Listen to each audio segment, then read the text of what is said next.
E dunque è partita la seconda serie, a breve andremo a presentare la prima serie. Ricordo al termine del dorso femminile i 200 dorso maschili, durante i quali effettueremo le prime premiazioni del pomeriggio, quindi ancora invitiamo i ragazzi dei 100 stile libero e le ragazze del dorso a portarsi in zona podio. Grazie.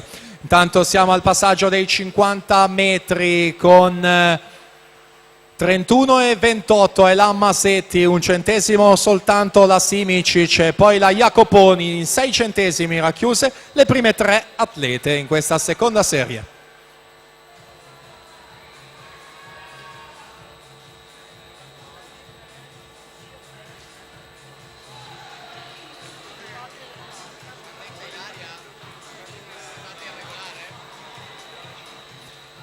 Intanto siamo al completamento della serie numero 2 con Camilla Simicic, 1:4:46 davanti a Masetti e Jacoponi. A breve presenteremo dunque la prima serie, prima però